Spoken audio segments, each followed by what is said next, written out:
fait, ce qu'on appelle métal maintenant, c'est disons de la musique avec de la guitare saturée et des hurlements, disons des cris, de la saturation sur la guitare et sur la voix. Et en fait, je pense que depuis la création du métal, du coup dans les années, disons à partir des années 80, je pense que le public s'y est habitué.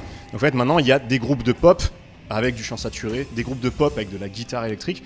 Donc je pense que métal, ça... Enfin nous, je pense qu'on ne se reconnaît pas trop en tant que métal. Enfin, on dit pas on fait du métal, on fait... Ouais, voilà. Voilà, c'est ça. On dit ouais, on fait du métal mais gentil, quoi. On fait pas peur. Mais c'est que ça veut pas dire grand chose en fait. C'est-à-dire que en fait, vous pouvez avoir un truc de black, le cliché comme ça avec les maquillages, truc pas rigolo, machin, et autant...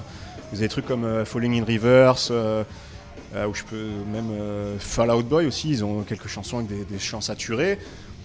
On va pas dire que c'est du métal ou des trucs comme ça. Il y a Linkin Park là qui ont rempli l'arena là, je crois. C'était à bloc. Moi j'ai vu plein de gens qui n'écoutent pas de métal de base, et en fait c'est des gens qui ont grandi avec cette musique-là. Donc je pense qu'à un moment donné, quand on s'est intéressé à la musique, il y a toujours un moment où on a approché de plus ou moins le métal, avec des groupes plus ou moins énervés. Mais malgré tout, le fait est qu'aujourd'hui ça reste une musique qui a son public, qui est absolument pas mise en valeur par les médias traditionnels, qui n'est pas soutenue par les institutions.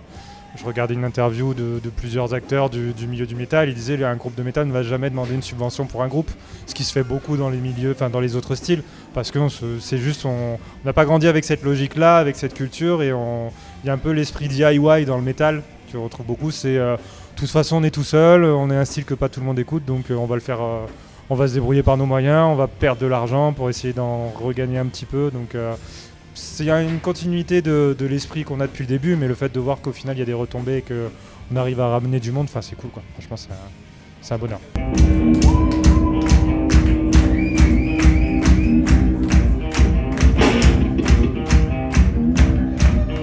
Moi j'aime bien déjà tout ce qui est chanté. Donc ça peut, on parle de Offspring, mais ça peut aller plus dans la soul ou même dans le R&B ou des trucs comme ça. Et de notre côté, oui, je peux écouter Slipknot aussi. Voilà, il y a beaucoup. Si j'aime bien quelque chose, je vais l'écouter. Je vais pas me dire, c'est parce que c'est du rap ou c'est parce que c'est autre chose. Si j'aime, j'écoute. C'est aussi simple que ça. Tu veux donner ton avis? Je donne mon avis. Juste sur ce petit point. Ouais, on va dire qu'en fait on aime tout et on se contente pas forcément d'un style particulier. Beaucoup de groupes vont essayer de dire on fait du punk rock, on reste dans du punk, on fait du black, on va faire du black. Nous on aime des sonorités de punk, on aime des sonorités de metal, on aime des sonorités de pop, on va tout mettre dedans. On se pose pas de questions forcément de est-ce que ça va coller avec le style qu'on veut faire, non, si ça nous plaît. Déjà c'est le principal, et après on argumente. Et c'est souvent les retours qu'on a de c'est super varié ce que vous faites, là c'est clean, là c'est bien, là c'est chanté, là c'est screamé, là c'est grosse guitare, grosse batterie, et là d'un coup c'est plus calme. Et tous les gens qui nous aiment bien et qui nous suivent ont ce sentiment là, et nous ça nous fait plaisir parce qu'au final on se dit on a fait le bon choix de faire ce qui nous plaît vraiment et pas de rester dans une case pour être enfermé à vie dans un style particulier. Et est-ce qu'à l'inverse, les gens ne vont pas dire que vous n'avez pas un style particulier et que vous reprenez un peu des éléments de partout?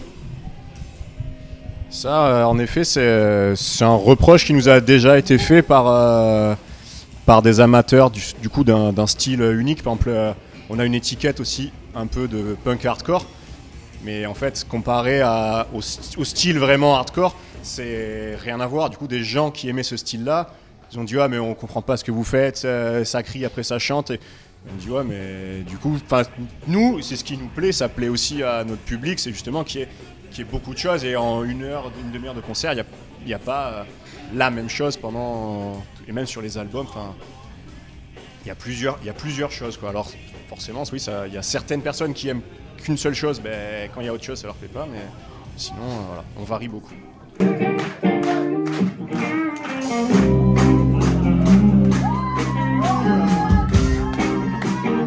Ah oui, bah dans tous les cas, après, l'intérêt de notre musique, c'est qu'elle soit écoutée et que ça plaise à des gens. Donc, même si on ne se formalise pas à se dire, on va faire ce qui plaît aux gens, on essaye de faire en sorte aussi que ça nous plaise et que ce soit compréhensible pour les gens qui nous écoutent.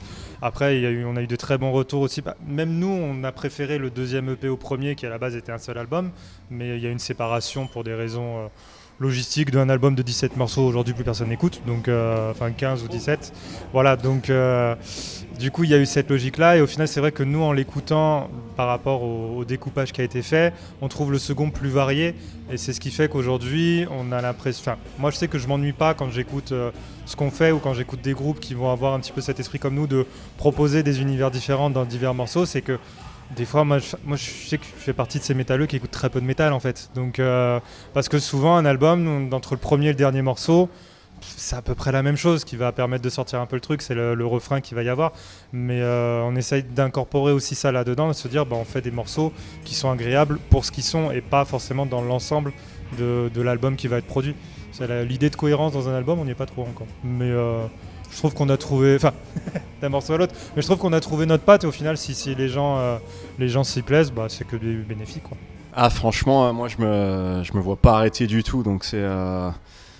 jusqu'au plafond, quoi, comme on dit. Je sais pas où ça ira, mais on n'arrêtera pas. On va continuer à avancer, à monter l'escalier marche par marche. Et que ça soit salle par salle, festival après festival, album après album. Franchement, en parlant tout à l'heure de poursuivre ses rêves, tout ça, ces machins, j'ai quand même envie de dire quelque chose, c'est moi, ça fait pas longtemps que je fais de la musique, j'ai commencé à 20 ans et c'est quelque chose qui est vraiment souvent, enfin je me rappelle dans cette salle, j'étais venu voir quand j'étais gamin un groupe et ils disaient ah mais moi j'ai commencé à 13 ans donc t'imagines c'est hyper tard. J'ai commencé à 20 ans et s'il y a des gens qui nous regardent et qui disent ah putain j'aimerais bien faire de la musique, commence maintenant et dans 8 ans tu seras dans un groupe et peut-être que dans 10 ans tu seras dans un festival et dans 15 ans, tu seras l'album le plus vendu de France. Et puis voilà.